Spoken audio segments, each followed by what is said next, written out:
पर नहीं, यह मैं हूं। वह धीमी कोमल फुसफुसाहट, वही मेरी आवाज है। मैं ऊंचे स्वरों में नहीं बोलता, क्योंकि प्रेम को चिल्लाने की जरूरत नहीं होती। तेरा जीवन एक यात्रा है, कभी उजाले में, कभी अंधेरे में। कभी तू सोचता है कि तू मुझसे दूर चला गया, पर सच ये है कि मैं तुझसे कभी दूर नहीं गया। जब तू रोया, मैं वहां था। जब तू टूटा, मैंने तुझे थामा। जब तूने कहा अब कोई नहीं बचा, तब मैंने तेरे भीतर से कहा मैं हूं। तूने सुना नहीं, क्योंकि तू बहुत व्यस्त था अपनी दुनिया, अपने डर, अपने अपूर्ण सपनों में। पर आज मैं फिर बोल रहा हूं, आज फिर मैं कहता हूं, रुक जा, सुन। क्योंकि यह प्रवचन नहीं, यह संवाद है। मैं तुझे बुला रहा हूं, पर किसी धर्म के नाम पर नहीं।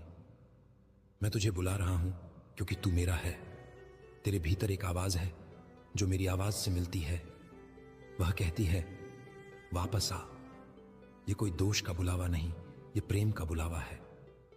मैं नहीं पूछता कि तूने क्या किया, कहां गिरा, कितनी बार ठोकर खाई। मैं केवल यह कहता हूं, उठ, क्योंकि मैं यहां हूं। जब तू मेरे पास आता है तो मैं तुझे दोष नहीं देता, मैं तुझे देखता हूं। मैं तेरे भीतर की अच्छाई देखता हूं जो अब भी चमक रही है, भले ही तूने उसे वर्षों से छुपा रखा हो। वह प्रकाश बुझा नहीं, बस धूल में दबा है। आज मैं उसे फिर से जला रहा हूं। तू महसूस कर सकता है, तेरे भीतर कुछ हल्का हुआ है, जैसे बोझ उतर गया हो। वह मैं हूं, तेरे भीतर फिर से सांस लेता हुआ। तेरे जीवन में बहुत कुछ है जो तू समझ नहीं पाता। क्यों कुछ लोग गए, क्यों कुछ राहें बंद हुई, क्यों कुछ सपने अधूरे रह गए। पर अगर तू मेरी आंखों से देखे तो जाने कुछ भी व्यर्थ नहीं गया।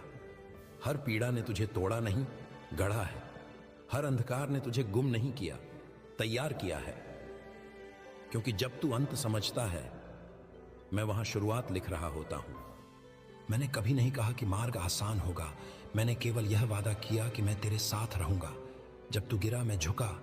जब तू थका, मैं उठा। जब तू डरा, मैंने तेरी पीठ पर हाथ रखा। कभी तूने महसूस किया किसी ने कुछ नहीं कहा, पर तेरा डर गायब हो गया?